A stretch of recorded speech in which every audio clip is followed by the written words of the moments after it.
I'd like to reopen the Washington Unified School District regular Board of Education meeting for August 11th, 2016.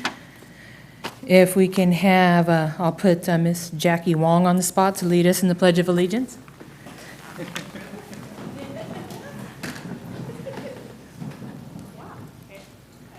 Pledge allegiance to the flag of the United States of America and to the republic for which it stands, one nation, under God, indivisible, with liberty and justice for all.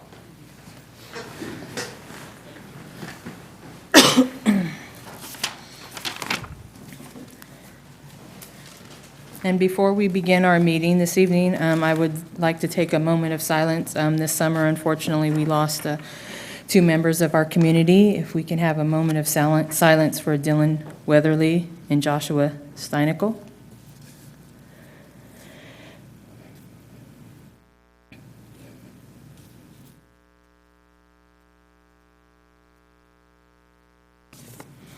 Thank you. The announcement of actions taken in closed session. We will be adjourning back into closed session, but we discussed Government Code Section 54957.6, conference with labor negotiators, WTA, CSEA, and management, and direction was given. Do I have a motion to approve the agenda? So moved. Second. All those in favor say aye. Aye. Communications and celebrations. So we don't have any this evening? Summertime. Association reports, WTA.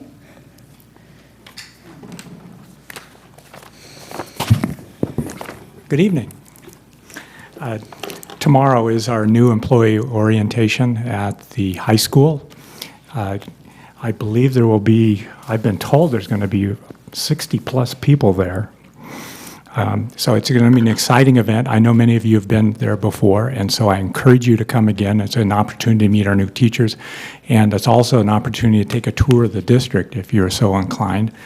And the superintendent will be making brief comments around 8:15 in the morning. Then everybody goes on the bus tour, and coming back from that, I think we all get together, and then all of us will be introducing and talking again around 11:30. So I encourage all of you to come. On our labor negotiations end of things, we are in the midst of preparing for fact-finding. And we have requested some information, and data from the district that will become part of our fact-finding report and presentation. We aren't asking for anything that the district should not already have prepared. And we're still waiting for that. And so I would very much appreciate that be given to us in a timely manner. Thank you, and that's all. Thank you. CSEA, is there any representative here from CSEA this evening? Public comments, I have no public comments at this time. Board and superintendent comments. Board Member Pizzotti. No, since it's been relatively slow, I just really only have one thing to talk about, and I attended the Up for West Sac meeting in place of Board Member Alcala during, while you're in Philadelphia. Right. So, and it was very good. There was a couple of things to report. The board, or the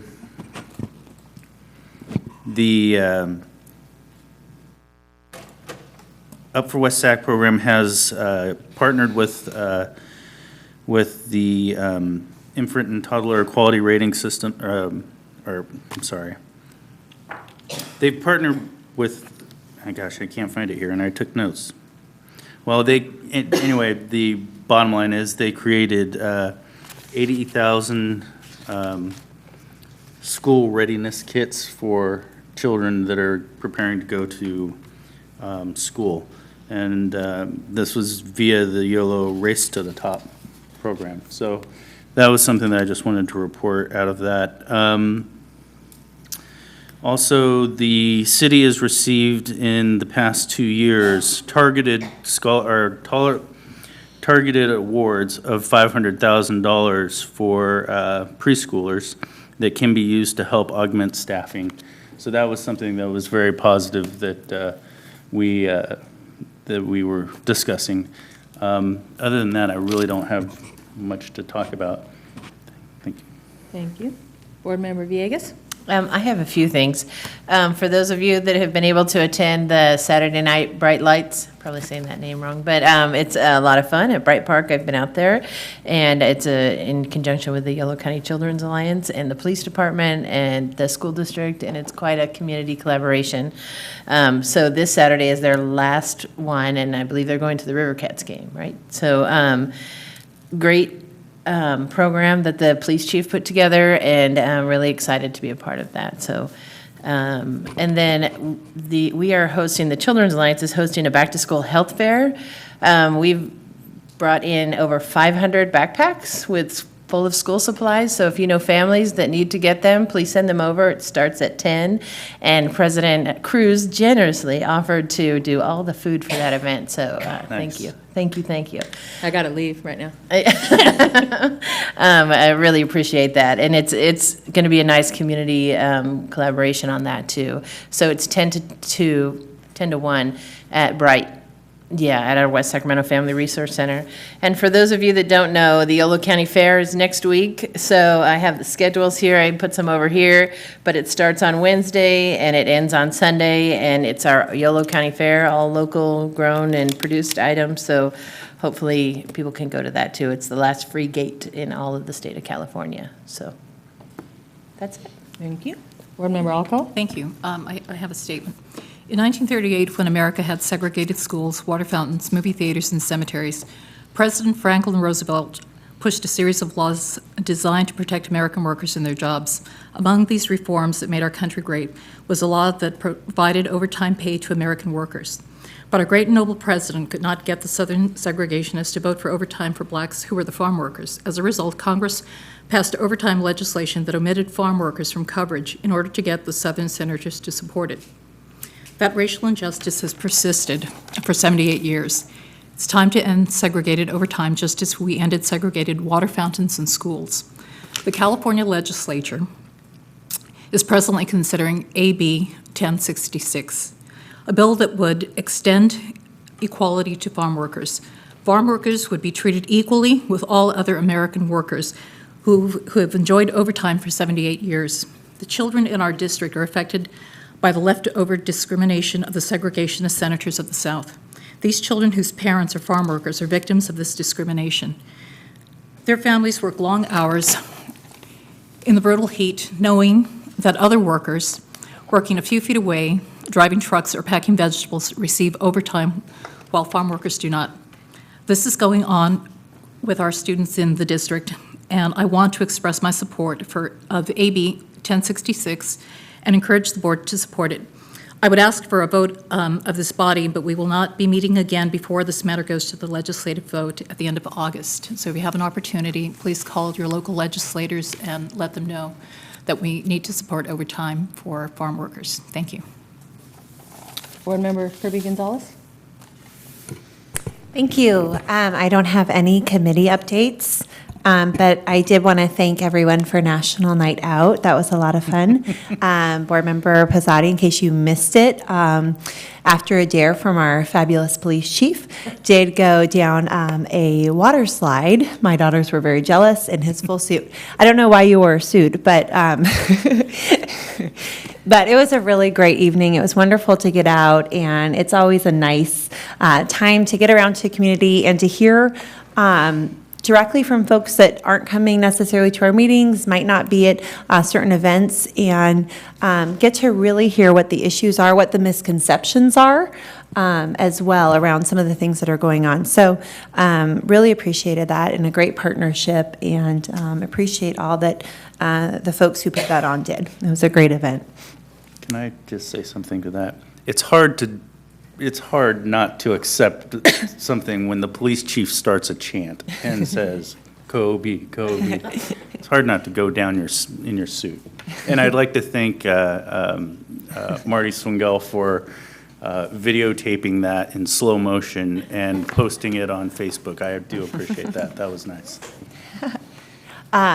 Yes, and my own daughters ended up coming with us. I didn't have childcare that night, and ended the night covered in, because my husband was working National Night Out, ended the night covered in chocolate and smiles. They made lots of friends, chalk on the sidewalk, so just nice event. And I will be there tomorrow at the new teacher orientation. So I will be off this year. My Fridays are off, so those are the days I can come. But I regret to miss the back to school, where all staff will be there. With that note, I know people are busily preparing. I started welcome my students back this week, and you might see from the bags under my eyes, there's a lot of work I know that goes into that, a lot of work. And so thank you to our staff for all that you do, and I'm sorry to miss that first day. But I will be taking my daughter to her first day of kindergarten, and I never thought I would be that anxious parent. But I am a little bit anxious, I'll be honest with you. She is incredibly excited, though, and I'm looking forward to now stepping into the role of a parent of Washington Unified School District. Thank you. Yeah, I couldn't believe nobody said anything about National Night Out. It was a lot of fun. We like to thank the staff for coming out with us, thank the bus driver for being so patient with us, and look forward to it again next year. It was nice talking to a lot of the community members, finding out some things from some of our communities, how we can do things better, how unfortunately some students can't afford uniforms and supplies, and we were able to help them out. So it was a good night. I can't believe Kobe forgot the Fire Academy graduation we attended. He and I attended. It was fabulous graduation. They showed a video of what they did the whole was it a month or 3 months? It was 6 weeks. 6 weeks. And they were put through some rigorous acts there, just like they carried the hose. They carried a 150-pound body. They did a lot, and so kudos to them. We had not only our students, but students from Davis and surrounding schools. So They rappelled down a building. Yeah. And that freaked me out. yeah, and they were so excited, and kudos to the 3 young ladies that attended that too. So they were all represented. So that was a good thing to show. I also want to give kudos to the junior ROTC. As some of you know, I work for the courts, and we had a conference, a state conference where over 200 people attend, and the junior ROTC came out and did our flag ceremony in colors. So it was a Saturday morning at 7:30 in the morning in the summer. So kudos to them and thanking them very much. I just want to give a shout out without going into personal information. That's up to one of our teachers. But Peter Folks have been going through some procedures, and I just want to say how awesome that is, and kudos to him, wish him the best, and I hope everything works out. But I've just been following him and his progress, and it's just awesome. Also, I would like to make a general statement that the public comments by the community and by the board are their personal opinions, and they're not all of the board's opinions. It is my true opinion that political issues are not in the jurisdiction of the education board here, and that resolutions being considered by the board should be education-driven, and education money should be spent only for student resolutions. So while we all have our personal lives and we like to talk about politics, I just don't think this is the avenue to do that. So with that, do we have superintendent comments?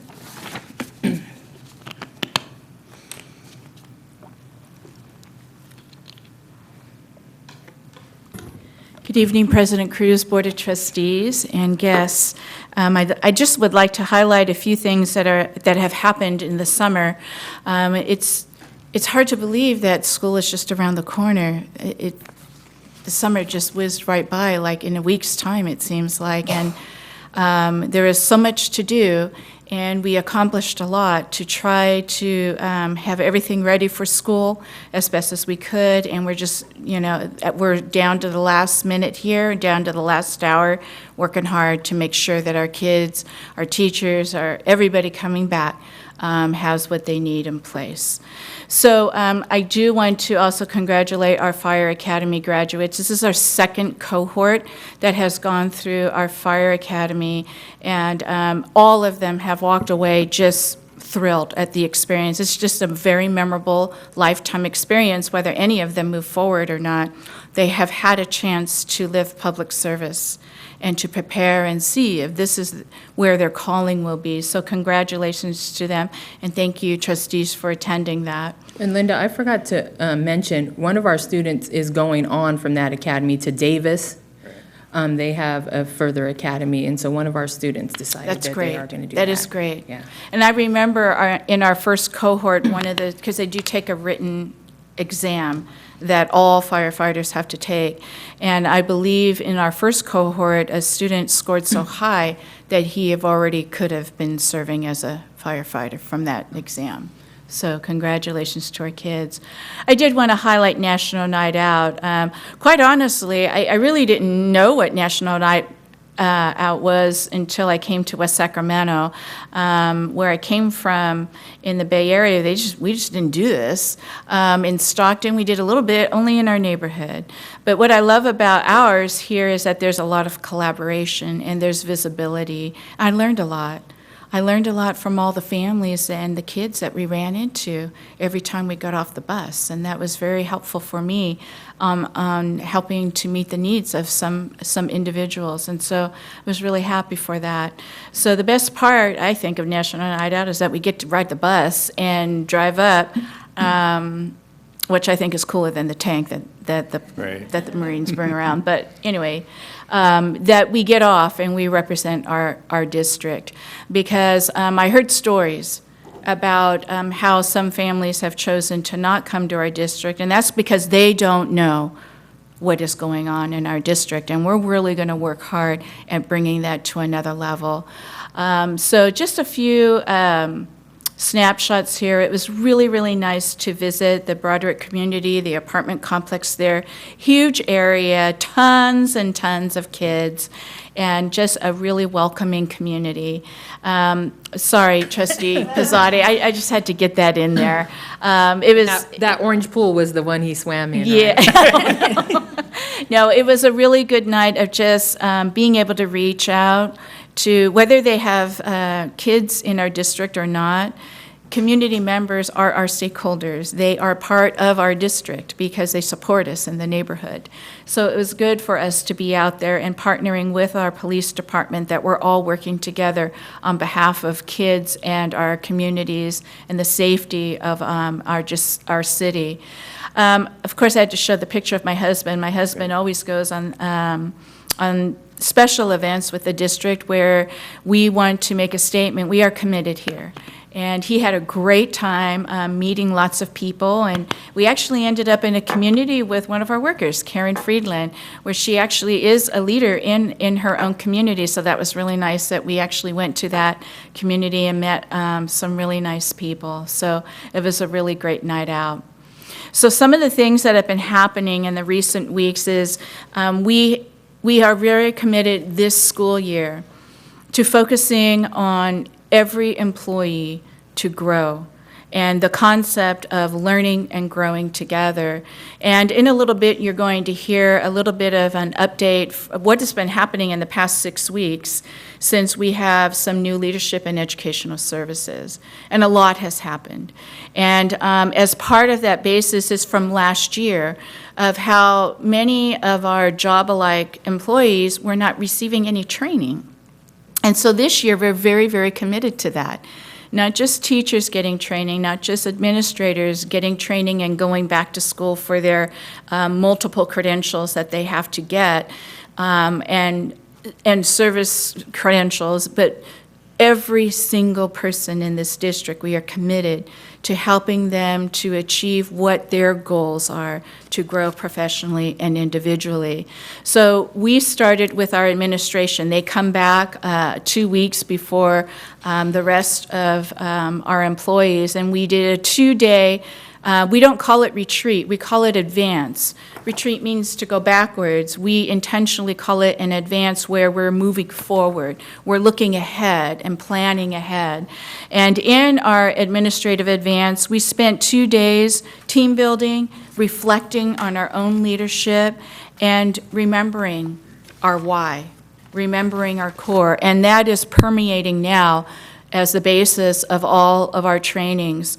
One thing that we are also committed to this year, I need to clarify this picture because without the clarification, it looks like all of them were completely not paying attention, okay? And that they were all on their cell phones, but that was intentional because every administrator created a Twitter account because we are committed to celebrate all of our students and all of our employee work and all of our classroom celebrations through social media. And we know that through Twitter, more people are going to know about us and their school than through an email. And so we're really excited about, well, I'm excited about this. I don't know how they're feeling about that, but it's a learning curve because this social media through Twitter is how people are getting information. So let me just ask you a quick question, because I'm not as up to date on Twitter as maybe some other people are. Maybe Yorgos, you might have a better idea on this. Is Twitter better than Facebook for communicating, or is it? Do you get more followers? Because I know you only get 140 characters. It's like kind of Right. You get 140 characters. It's very minimal, so it's very short. And so it's just like a statement. But most people in education use Twitter as a professional development and a networking. So a lot of my connections on Twitter, a lot of it is staff development. Everybody will post, hey, check out this link. And a lot of people will post, this is what we used in our teacher training today, check it out. They will post videos, educational videos. So in the education realm, we'll use that as a staff development means and just really having more access to resources.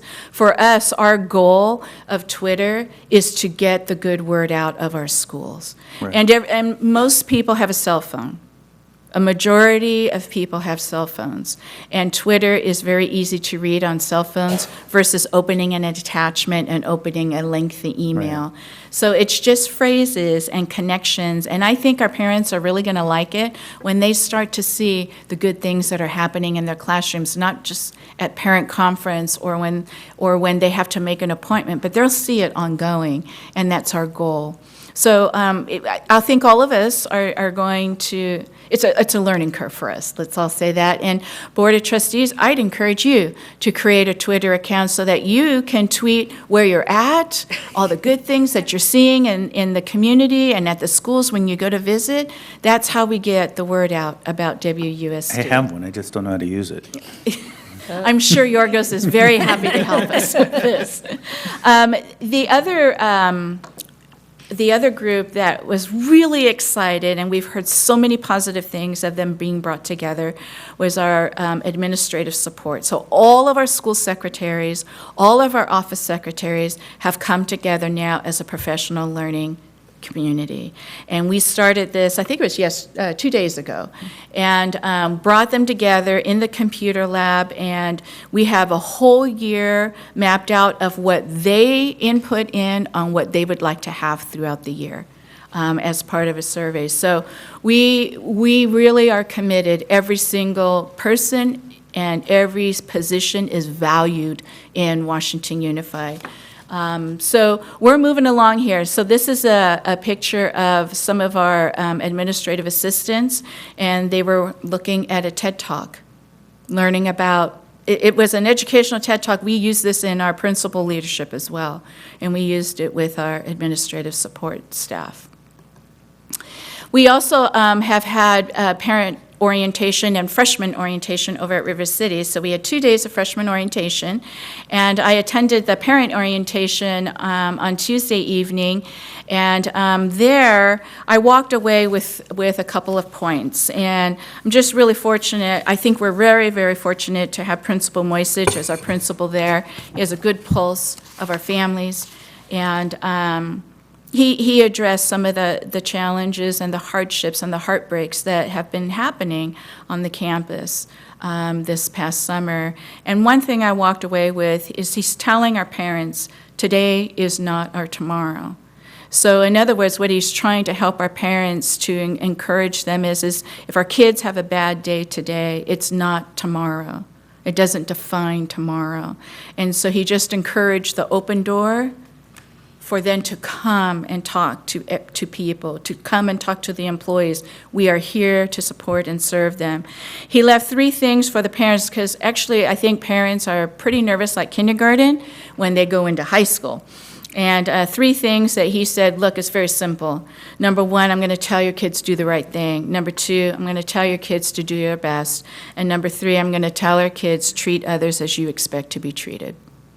And so that's what his mantra is. So the parents were able to talk, ask good questions, mostly about like PE uniforms and where do they go. So it was a really, really good meeting there. Can I interject, Linda? Just Yes, a moment, too? yes. When you're talking about the parent orientation, the freshmen had orientation for 2 days Yes, on they that did. campus also. And there's a fabulous program. My son went through it. My son now is kind of one of the leaders. It's Link Crew. Yes. There was 140 students volunteered. I think that's juniors and seniors. Somebody can correct me if I'm wrong. But they are assigned freshmen, incoming freshmen. They go around on that campus, they show them their classrooms, they played games, they make them feel comfortable, because it is very uncomfortable coming from an elementary school to a high school with 2,000 students where you might see your friend once a day. And so I know when my son was the freshman, that Link Crew leader called them throughout the year or text them, how are you doing? How's your homework? How's your grades?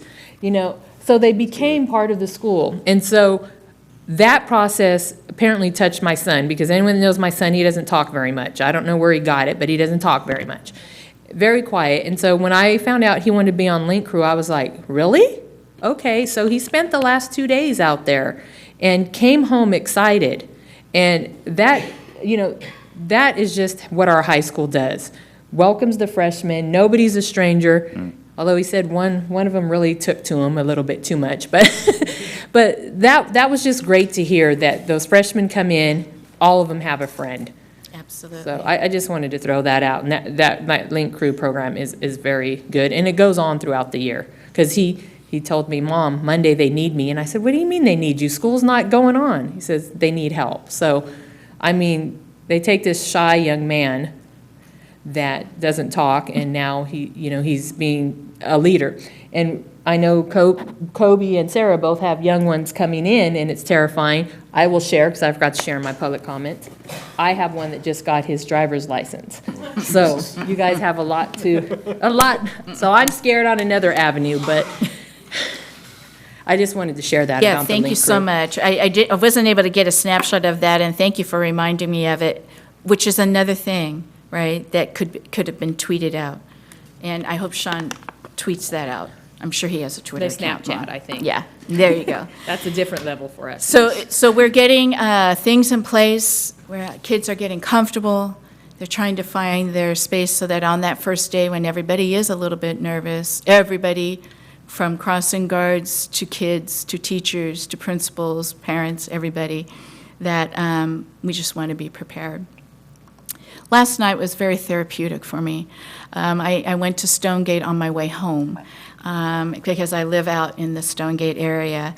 And I was able to crash a party, and it was the bracelet-making party.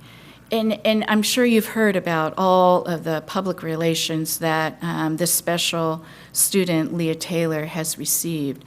She has started an incredible movement across this nation about just being kind and what kindness can do to change our society and change our world. It's perfect timing. She didn't intend for it to be but it was perfect timing with all of the things that have really questioned our hope in this world of the drastic and tragic things that have happened across the nation this past summer. So I want to let you know that Leah announced yesterday she's going to be going to New York City because she is going to be on Harry Connick Jr.'s talk show or something like that. So she's just pretty amazing.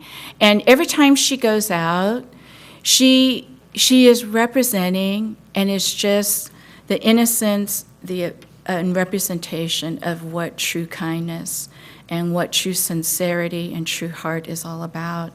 And I just needed to give a little shout out to this young lady because she's pretty amazing. She's making bracelets. That's why I went to the party, because I did request this, that all of our employees would get one on our welcome back next week.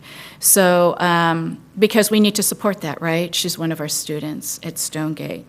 So, awesome job to her. She's got an incredible future right now in short goals and long term. So congratulations to her. There are some things that are happening that we've heard about. So tomorrow we're looking forward to new teacher orientation. And I remember mine last year, and it was really a special moment because everybody does their new teacher orientation a different way. And I once was a new teacher. May have been a while ago, but I once was there. So I'm looking forward to that, 8 o'clock breakfast and lots of welcome and the bus tour. The other thing that's happening is on Monday, we're having our annual welcome back breakfast for our teachers. The cabinet will be serving breakfast, and then we're all going to come together for a short time. And then we're doing something different this year.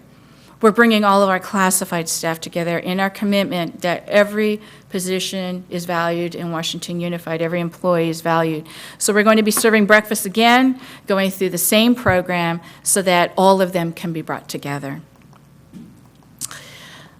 And also, my last slide is about our first day of school, which we've all been anticipating, and that's going to be Wednesday, August 17th. And I am looking forward to a fantastic year ahead, and I'm just very grateful to be here. Thank you very much.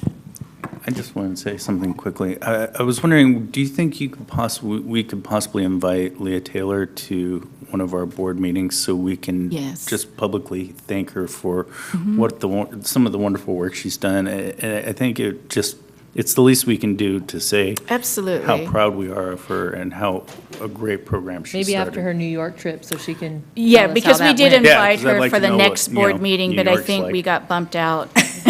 So, Right. but she will be here as soon as her schedule allows. Nice. Yeah, thank you. She can have her people call our people and. Yeah, maybe we can- exactly. Right. Thank you. Information and discussion items, we have N1, Educational Services, 2016-17, Focus Goals and Process.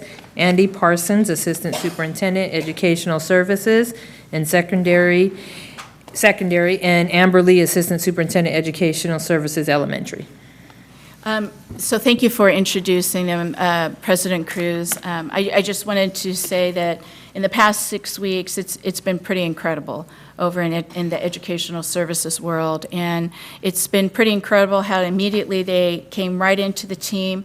And they've had so many meetings, I don't even know where they are most of the time, even though we're right across the hallway from each other. They're never in their office. And so I'm excited for the work moving forward, that the support that not only the district will be receiving, but classroom teachers, the principals at the school sites will have so much more support through this restructuring of ed services. So we're excited about what's to come. Thank you. Thank you, Superintendent Luna. Good evening, President Cruz and Board of Trustees, Superintendent Luna and Cabinet. We're very excited to be here tonight. Amber and I are going to present to the board tonight our focused process goals for 2016-2017. And I'll explain a little bit more what focused process means in a moment. Like Superintendent Luna said, the last 6 weeks have been very busy. We've been meeting with the TOSAs that were here on the site. Some were obviously on their summer vacation, as well as program specialists. We've met with all the directors multiple times. It's been, you have some great directors that are very committed to student learning, as well as the coordinators, principals, assistant principals. And our school secretaries have been phenomenal in catching us up on what happened last year and the prior years, so that we could really learn and listen to formulate how we can best support the LCAP goals and your strategic goals. We also have done a lot of work listening to the different departments in VAPA, technology, CT, adult education, our preschool program, as well as visiting all the school sites, because they have very different communities and very different staffs, and it's been great. And I've gotten to know Don a little bit as well with WTA and what the goals are there as well. Good evening, President Cruz and trustees. So I think it was about day 2 or 3 when Andy and I met in my office, and we were trying to gain a deeper understanding of what is it that we do in Washington Unified. How are we truly going to be the gateway to extraordinary possibilities? How are we going to focus our work? So we laid out the LCAP, our strategic plan, our mission, vision, beliefs, our goals, our single school plan for student achievement, our school accountability report cards. We laid them all out looking to identify what were the themes, the big ideas. What is it that we were trying to achieve here in Washington Unified on behalf of the students that we serve every day? The outcome was the creation of 4 process focus areas to help us ensure that all of that, our LCAP, our strategic plan, our SIPSAs, our SARCs, that all of that was not only aligned, but that those goals were achieved so that it would impact positively the lives of our students. So now we're going to go a little bit deeper into what those 4 goals are. As Amber said, one of the things was we had to look at the goals that you did with the strategic goals as well as the LCAP goals, and to figure out a process to support our teachers and administrators and classified staff to make sure that it comes to reality and to meet the board's goals. So the first focus goal is we will foster a collaborative culture. That may in and of itself seem simple. However, there's a lot of parts to that. So we listed a lot of the areas that have already occurring in our district. For example, educational leadership meetings. We meet twice a month with our directors, principals, assistant principals. The second Tuesday of the month will focus with classified managers as well as certificated managers. And Superintendent Luna will guide the discussion there. And then on the 4th Tuesday of the month, we will have educational leadership meetings where we will support the principals, directors, and assistant principals in ways to better support their staffs. We're also looking at our teacher cadre system, our site and district collaboration days. We really want to create professional learning plans for not only our certificated staff, but our classified staff as well, on how they can improve their professional practice. Also, professional development plans. It's critical that we don't have what I call the smorgasbord kind of professional development, where it's just pick whatever you want. We need to be very focused in our LCAP goals and our strategic goals. Restorative justice practices, which we mentioned last board meeting with Jerry. He's taken a team to implement a lot of the restorative justice practices. I'll be working with our directors in creating and strengthening more community and business partnerships, as well as professional learning communities, in which we're going to get into in just one moment. Focus area number 2, we will build leadership capacity with all employees, certificated and classified. When we refer to building leadership capacity, we mean the broad-based, skillful involvement in the work of leadership. To establish enduring leadership capacity in Washington Unified, 2 critical conditions must be present. 1, we need a significant number of skillful leaders who understand our shared mission to ensure that our district achieves great results. They need to understand the full scope of the work that we need to do to ensure that we will be the gateway to extraordinary possibilities. And we need leaders who are able to execute our goals. Secondly, we need all Washington Unified staff to be committed to the central work of ensuring that our mission is a reality for all students. This work involves professional development, reflection, inquiry, conversations, and focused action, professional behaviors that are integral part of our daily work.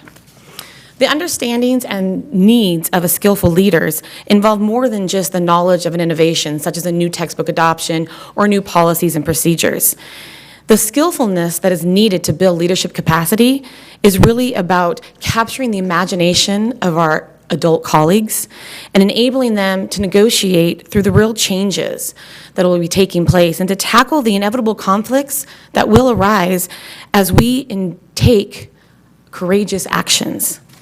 We will provide opportunities, as both Superintendent Luna and Dr. Parsons presented earlier, for all of our employees to participate in job-like professional development opportunities, such as our leadership administrative teams, our assistant principal academy, our leadership institute, where we take current leaders and aspiring leaders and take them to the next level to elevate their leadership goals. We will be training our teachers and some of our TOSAs and program specialists on cognitive coaching. As you saw the pictures earlier, our first administrative support team met, our secretaries came together, and the feedback has been overwhelmingly positive. We will also look at specific and targeted professional learning opportunities to meet the needs of all of our employees. And something really that I'm personally excited about is looking at with our classified managers, helping them to be better at the jobs that they're doing and help get them to the next level. Thirdly, and so important for our students, is to ensure that there is equitable educational access for all students. And some of them, I'd like to talk just a moment about the opportunity gap. In education, we hear a lot about the achievement gap, and we have to narrow it. And I've been in education for 21 years, and we have been saying that for 21 years. There's a saying called the opportunity gap. What we need to do is make sure that we set up systems and structures that enable all kids to have equitable access. Once that is done, then we can appropriately measure the achievement gap. But as we've been measuring the achievement gap for the last couple decades, there's a whole group of students, our EL students, our students with disabilities, who haven't really been in that mix because they haven't had equitable access to education. So this is going to be a very major focus this year, is to make sure that we have total alignment of our LCAP, our English Learner Master Plan, our strategic plan, SIPSAs, and WASC. Also the inclusion model. I've worked very closely with Mary over the last 6 weeks of really supporting ensuring that all students with disabilities are placed into the least restrictive environment to make sure that they have access as well to a rigorous academic environment. Excuse me, is inclusion model for all students, or is that for just students with maybe special needs? Or Great question. Inclusion is usually meant for students who have a disability, and so it's just the term is least restrictive environment, and the least restrictive environment for all kids is the general ed classroom. And it's from that point to where we see what additional supports we need to provide kids. But one of the primary ways to make sure that you have access is through a student-centered master schedule. It's not really done at the K through 5 level, but at middle school and high school, you really have to treat each student as an individual. So you look at where their placement is within the master schedule. Versus a teacher-focused master schedule deals a lot around prep periods. And so what we do is make sure that there is equitable educational access across the board and make sure the students are in those classes. And then we look at what the teacher needs are as far as for prep periods and things of that nature. That's a very broad view of what a student-centered master schedule is, but it's looking into each individual student and what their needs are. And place them accordingly. And this is also true with honors and advanced placement classes to ensure that all kids have access to that higher learning courses as well. Career technical education, I'm working very closely with Renee with expanding our pathways. And also, I was just speaking with an eighth grade teacher who's has an awesome robotics program. And I was really excited that she has so many girls that are participating in robotics, because we need much more females in math, engineering, science. And so when I'm talking about equity, I'm talking about for all kids. Lastly, I do want to mention the flexible educational pathways. In September, I'm putting together a new task force of looking at all our educational pathways. That includes our Bright Center. It includes our early college prep program. It includes YOLO High School. It includes adult ed. And it's looking at the articulation efforts that we're doing with Sacramento City. So we're looking at all these different pathways and how we can best support them to expand them for our community and for our kids. And so we will bring back recommendations to that, hopefully in the early spring, as to how we can make sure all those programs are really supporting our kids and our community.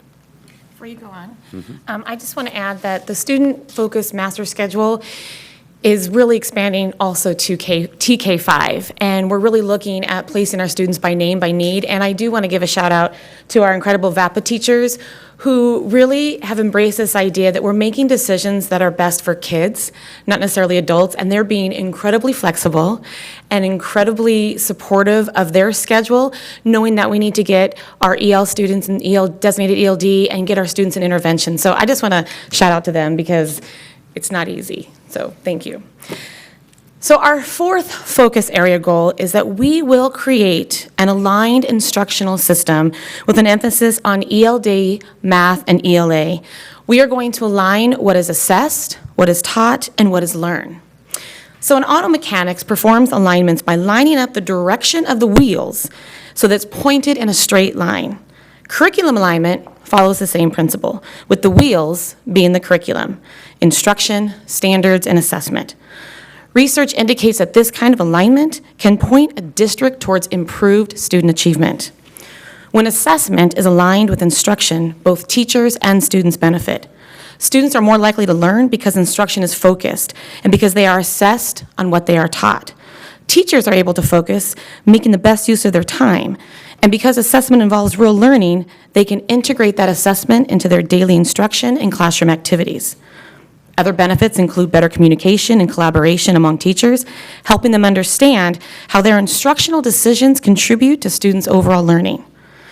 We will provide teachers opportunities throughout the year for review of curriculum documents, alignment of instructional strategies, classroom assessments that meet state standards, and relevant professional development. And we recognize that teacher involvement is essential. Without teacher buy-in, alignment efforts will be a fruitless exercise. Teachers will be involved in the alignment process and all relevant professional development. Start talking from over there. We're going to discuss very briefly a couple of items that we're really going to focus on this year. One is the development of professional learning communities. Professional learning communities is a structure where teachers are empowered to talk to one another in collaborative groups, share student work, look at common formative assessments in the classroom so that they can really see how they can modify their instruction to support all student needs. It attempts to answer four questions. The first is, what do you expect students to learn and know in your classroom? And this is not necessarily a Common Core standard. It is in that class period, what do you want students to know? Because every class period, at the end of that period, a student should be growing towards mastery or proficiency. The second question is, how do we know students have learned it? And that's where formative assessments come in, which Amber will go over in just a moment. But it's checking for real-time understanding. Thirdly, how do we respond when they don't learn? What are the interventions during the school day, as well as after, but during the school day, what do we do to support students who do not meet the proficient level?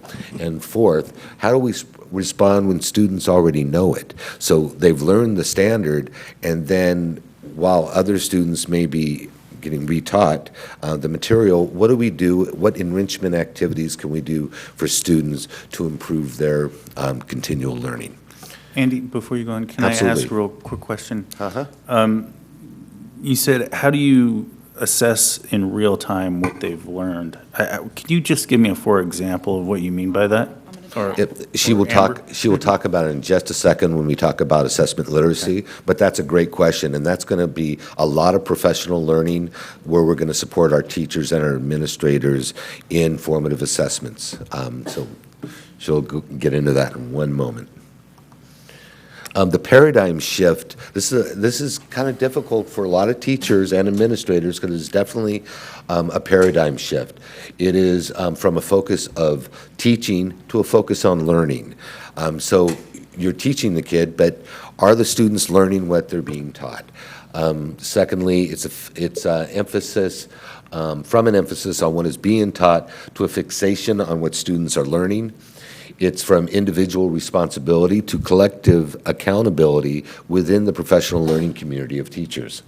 It's also from an external focus on issues outside of the school to an internal assessment to help staff improve their school. So often, as a high school principal, for example, I used to hear, well, the middle school didn't do that.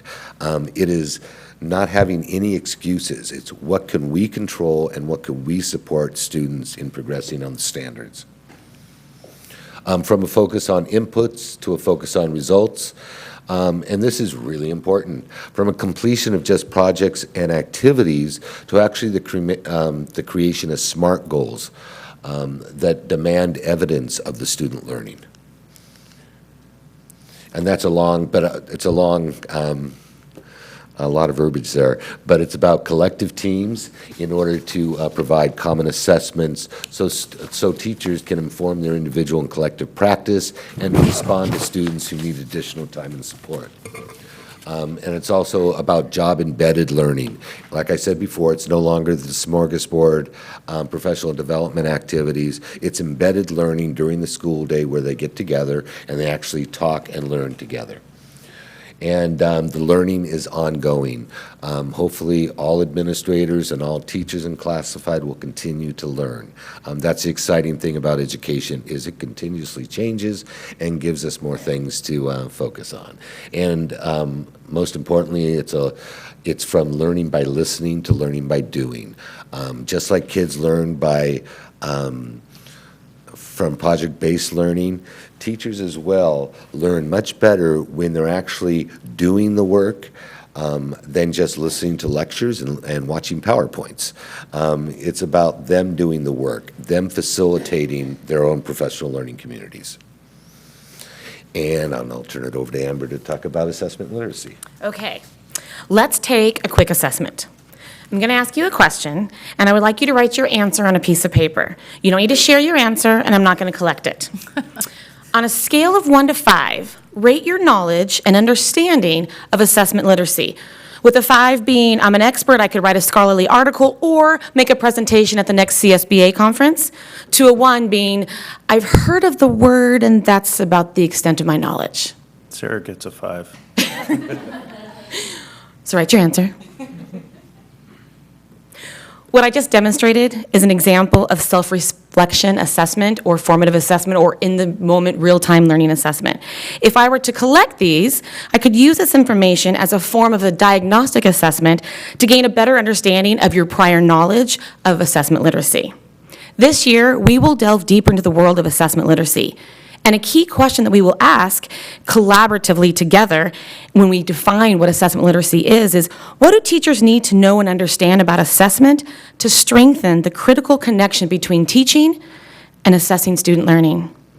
We will look at how we can integrate assessment into teaching and the importance of keeping students vested in their own learning.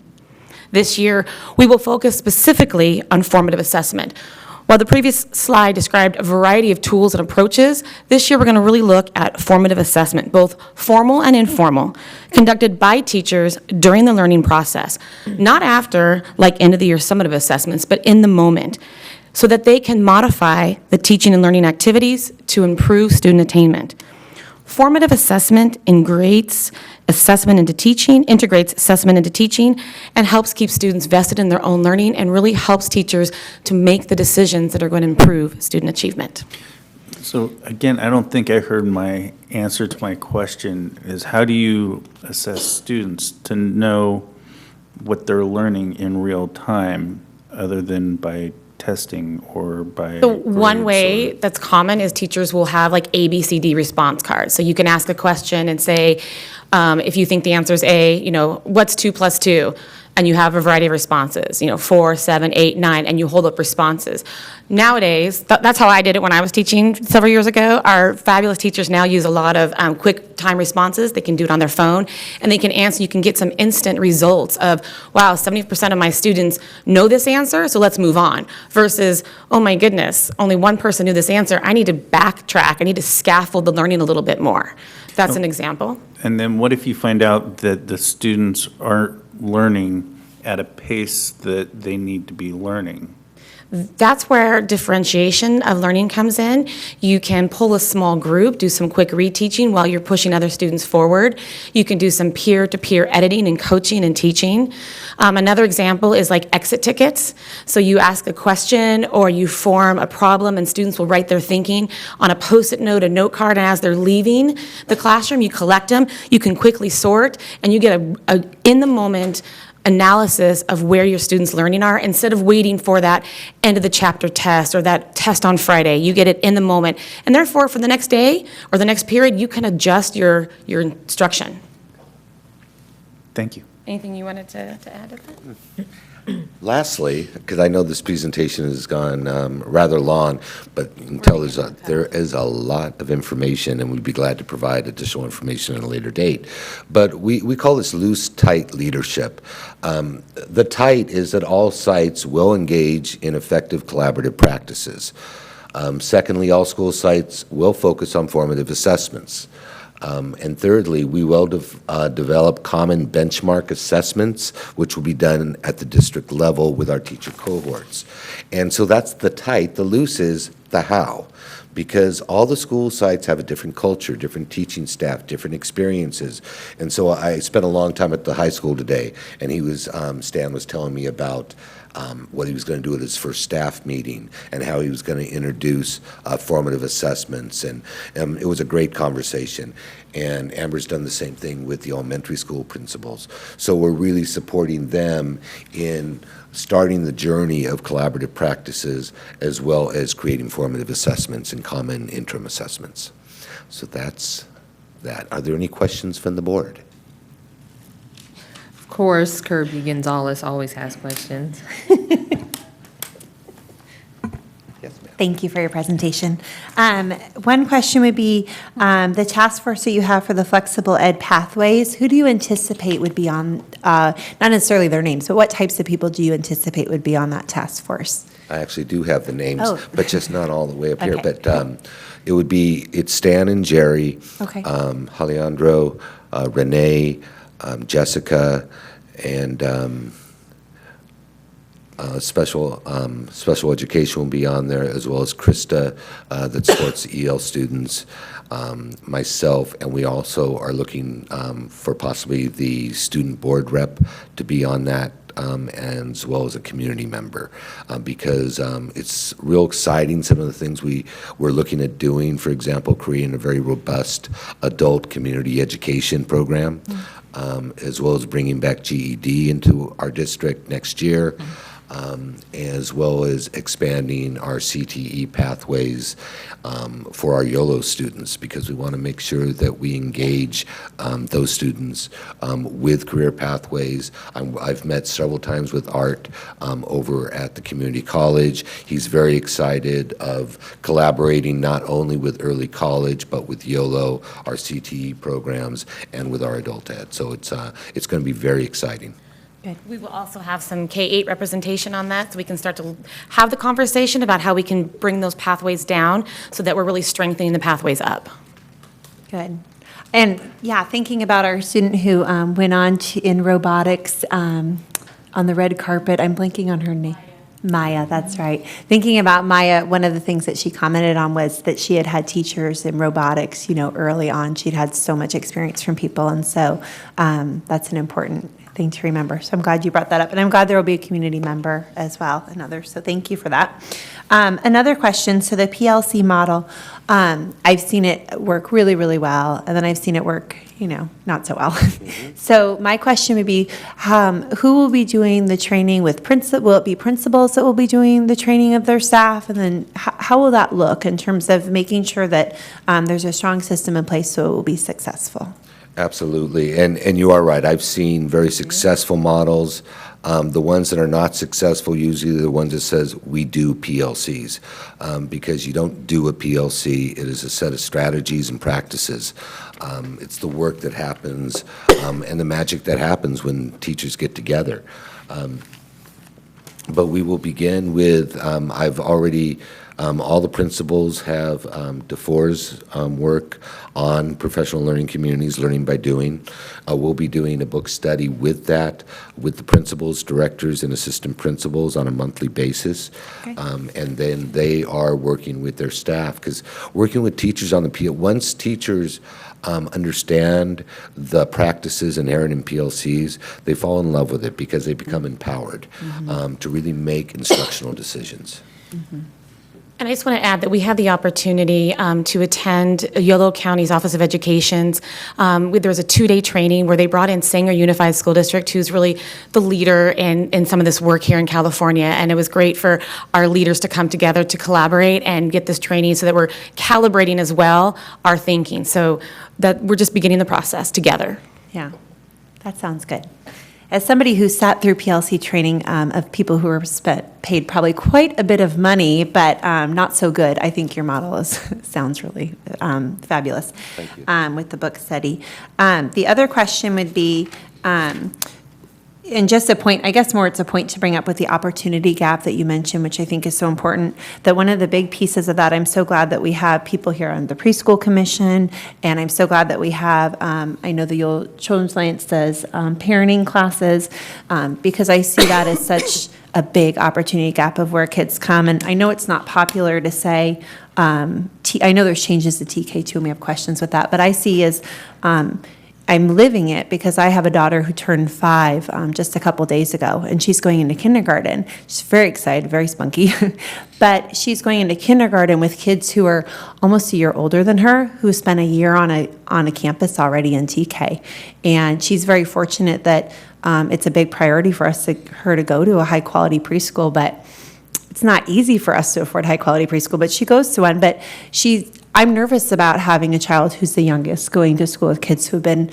on a school campus for a year. And I think that's a very real concern. It's a very real opportunity gap that we've created with supporting not all students. TK only supports a few. And so I'm glad that we'll be looking at those pieces.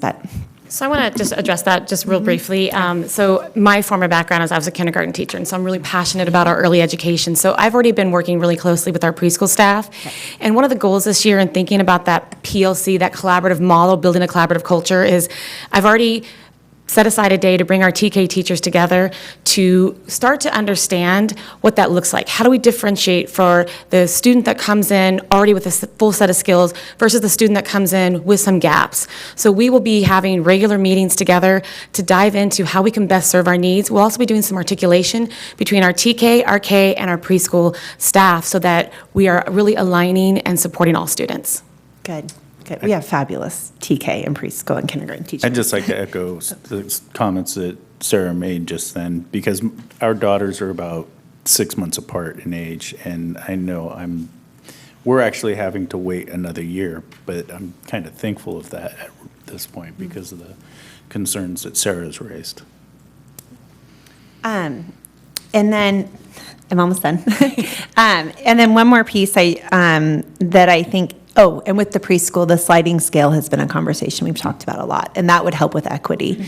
We've talked so much about those families that make too much to afford our low-income preschool, which is high quality, but not enough to afford a private preschool. And I know that there's a lot of talk with that with state limitations and other things, but just to keep it on our radar.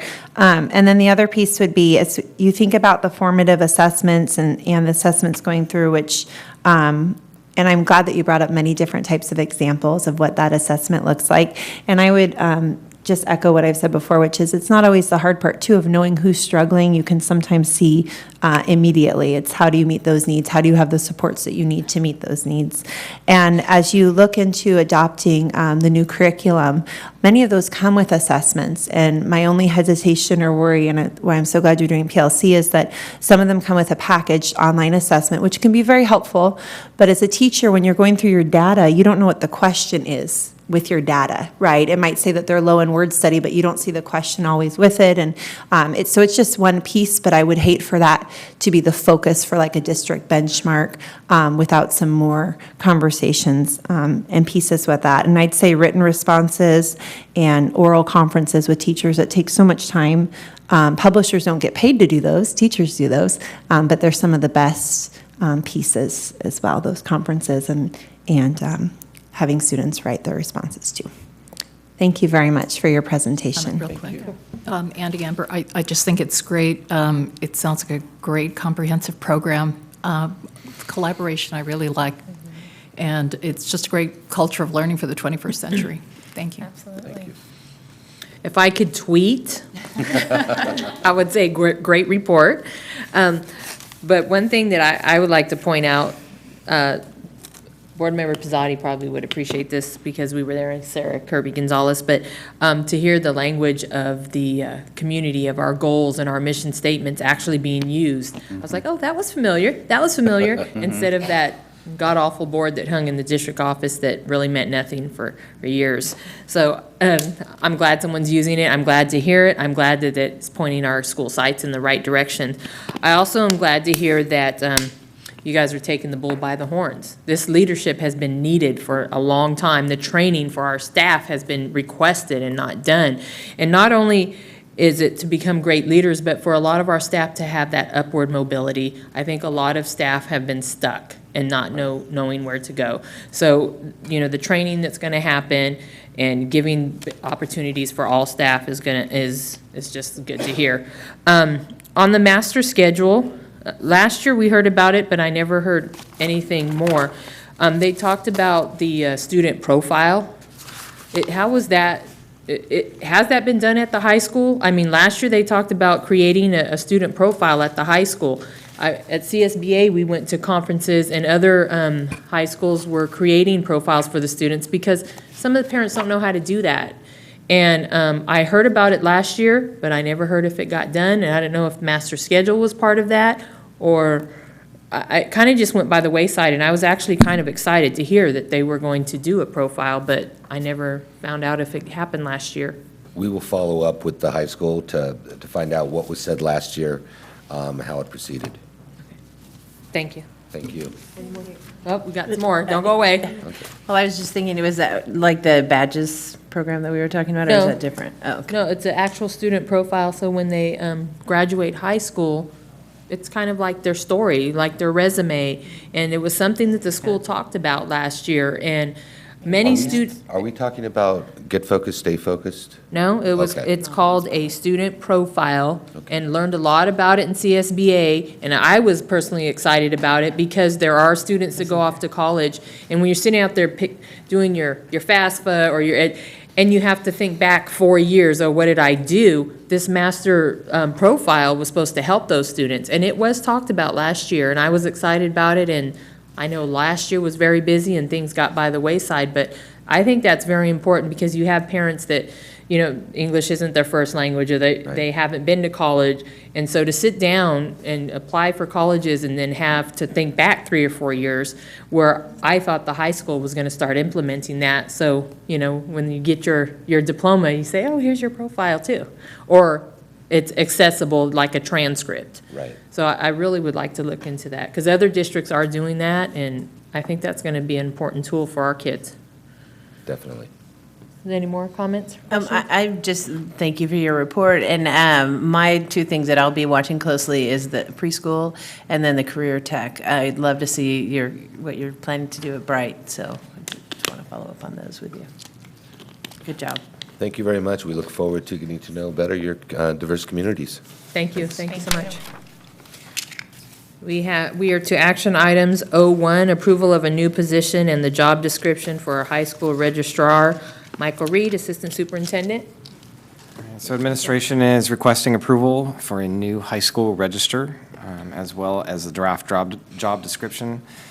Please note that administration is currently working with CSEA regarding the attached job description, and should changes be made, the modified job description will be brought back for board approval. Any comments or questions? I just have a quick comment. I want to give kudos to our superintendent for last year. She came in and a lot of things came to surface. And one of them that we are finding is, it's really amazing to me how we have position titles that weren't aligning with their job descriptions. And so little by little, we're finding that out and we're resolving that. So we are correcting it. And I kudos to staff for finding that. And I need a motion to And approve. make a motion to approve. Second. All those in favor say aye. Aye. Aye. Item 02, adoption of Resolution 1617-01, development fee increases on residential, commercial, and industrial development. Scott Landsberg, Assistant Superintendent, Business Services. Good evening. How are you this evening? Resolution 1617-01 is developer fee adoption resolution. Developer fees were increased by the State Allocation Board. You actually commissioned a study back at the end of 2015. We didn't move forward with this resolution because about a month ago, the SAB was, OPSC was deciding whether or not they were going to increase the level 3 fee to what you currently see today or not. And so we held off until they had their final assessment of the fee. So the resolution that's before you tonight is to adopt an increase in developer fees for both commercial and residential to go from a residential rate of $3.48 up to $3.60, a commercial rate, of 54 to 56, which is only 2 cents. Commercial is for non-residential usage, such as your downtown areas. Again, 1617-01 authorizes us to move forward with the new rates. They will go into effect 30 days after approval of the resolution by the board. Any comments or questions? I just have, is this per house? Is this per what? Per 100,000? The rate, Uh-huh, the residential rate of $3.48 uh-huh. is per square foot, per house, New development or existing structures? both. If an existing structure has an addition that's more than 500 square feet, the fee is assessed. Any more Wait, comments? say that again. I'm sorry, I didn't catch that. If an existing housing unit Right. has an addition, As an addition to, has an okay, so addition built on. that is more than 500 square feet, then the fee is assessed. So it's all new Okay, so it is development. new construction.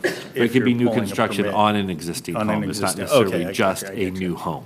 Right, okay. I understand. No, thank you for that question. You're okay now. Good. Any more comments or questions? I need a motion to adopt the resolution 1617-01. Moved. Is there a second? I'll second. Oh, go ahead. This is a roll call vote. Board Member Pizzati? Aye. Board Member Alcala? Aye. Board Member Villegas? Aye. Board Member Kirby Gonzalez? Aye. I too vote aye. We are to the consent agenda. There's no modifications. I need a motion to approve the consent agenda. So moved? Is there a second? I'll second. All those in favor say aye. Aye. Is that an aye, Kobe? Yeah. Okay. Board governance, first read series 0000, Community Relations Board Policies and Administrative Regulations. And that's trustee Kirby, Gonzalez, and Pizzati.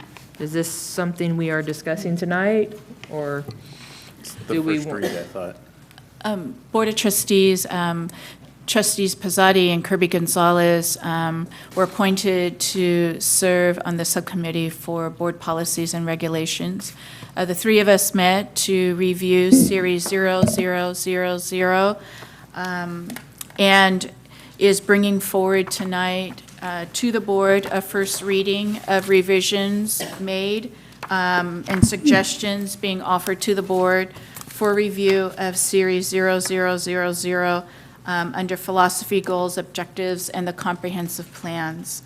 In your first read of this particular series, it was color-coded so that it would be quickly identified for the board to review what recommended or suggested changes to be made for Washington Unified's policies and regulations. And please know that all of these particular policies are built from CSBA, California School Boards Association, Gamut Online, which are the most recent legislative changes and any kind of changes to education code, penal code, labor law, all of those. So you have the most recent policies in place. So all the items in red were the items that Board Member Kirby Gonzalez and I had added to the language. We read roughly 110 pages of this policy and took a good deal of time to talk about it with Linda. And I think we did a fairly good job of reaching conclusions and setting the tone that we thought would be appropriate for what the board's temperament was on these issues. So that's my comment. Is there any comments or questions at this time? I just have one question about the logistics of this. When we've adopted board policy, since I've gone through and checked on Agenda Online, as we're updating, are those going on there yet, or is that going to all be happening at once at the end when they're adopted? As members of the Gamut Online, which is a service connected to CSBA, CSBA will only upload all of a school district's board policies and regulations after all series have been reviewed, revised, and approved. What my past practice has been in my previous district is as the board approves each series, what I'd like to do is communicate to our community that the board has reviewed Series 0000 and on this date has approved them, and we send a link for our community and our public then to access what the board has most recently approved and revised. And we will put this on our website and not wait for CSBA. I think it's much more transparent, and then our community really does know we have policies, it's part of governance. So as the board moves along the process, we will revise our websites and put it out to the community as well. Perfect. So since I was recently trying to link a board agenda language and I wasn't sure if it had been updated, can we then on the in the area on our website where it says board policy, the link to Gamut Online, can it say in that same page for us, these are the ones that have been updated and are not current on this site, or something just very clear so we know when we're sharing with the public? I think what my suggestion would be, because we're going through this process and it will be a few more months, my suggestion would be that we don't have a Gamut Online link for our public, but that we PDF the approved and living policies and regulations that we have in place today. And then as the board revises and go through the different series, we'll change them out until we complete all policies and regulations. Perfect, good, that would be helpful. And I just had a quick comment. Once we adopt these policies, this is still a board policy, and it's a basically living, breathing document, just like the Constitution. We can amend it as we see fit, right? Yes, that is very true. And quarterly, CSBA does send school districts any kind of revision needing to be made. I As think we have legislation one is tonight. passed, Right, we have a policy this evening that the board has already approved. However, CSBA has already put in changes to law of what the board has just approved maybe 2 months ago. And so each quarter, we will be bringing them on a regular basis. So I want to discuss Board Policy 0420, School Plan / Site Councils. 04. I'm sorry, page 5, it starts on 14, but my discussion will be on page 15. 15? Page 15, yeah. Okay. The red, the last paragraph, the superintendent designee shall ensure the school administrators and school site council members receive training on their roles and responsibilities of the school site. And, well, first of all, thank both of you for going through all of this. I know it was a job, but I don't think it's necessary that we add board members may attend school site council training as well, because reality is board members can attend anything. So I don't know that we need that, because otherwise we're going to have to put it on every training, it's kind of a given. So Okay. I'd like to actually strike that if everybody's okay with that. Or I'd be glad to hear feedback why it was added. I don't. Being new, I didn't realize that we couldn't, or that we could go to it, so I thought it doesn't hurt us to have it specified. But to me, then we'd have to add it to everything. Okay. I'm okay with it. If you want to eliminate it, that's fine by me. I wasn't wed to it. Okay. You can still go. I shall. And on page 17, the administrative regulations, each school should have a school site composed of the following. It has 1, a principal, 2, teachers selected by school teachers, and 3, I didn't like the wording, other school personnel, and then classified employees. I would like it to say classified employees and other personnel, because if you put, I just want to give classified employees the same respect as we give everybody else. Yeah.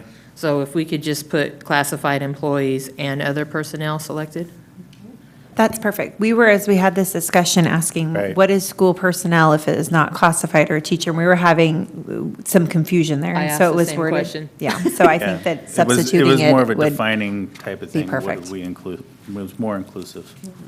Other than that, I think everything else looked great. If anybody else has any comments, questions, suggestions? Thank you.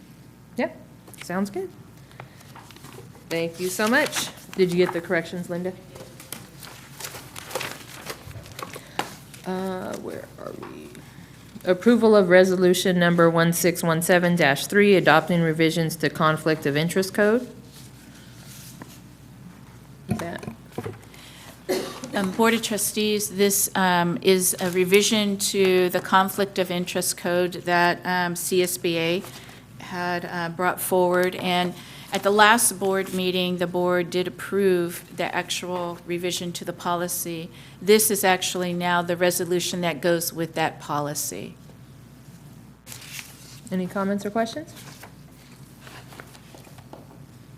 Do I need a motion to approve the resolution 1617-03? So moved.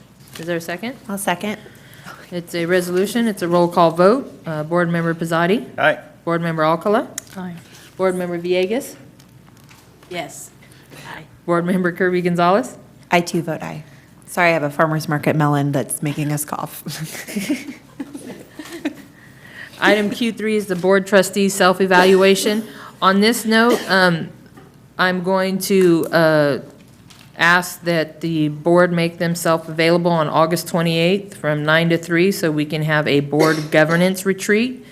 I believe it is a Sunday, so I think we're going to get that out there. We're going to be discussing our governance that we keep trying to discuss here, but we're going to go ahead and take some time, and we're also going to talk about some goals of the superintendent and the goals of the board.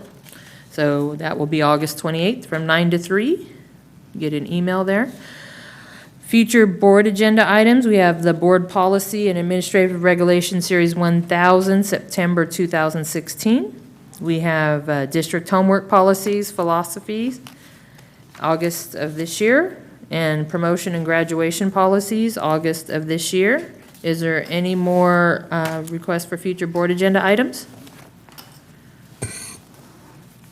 There being no requests, we will be going back into closed session.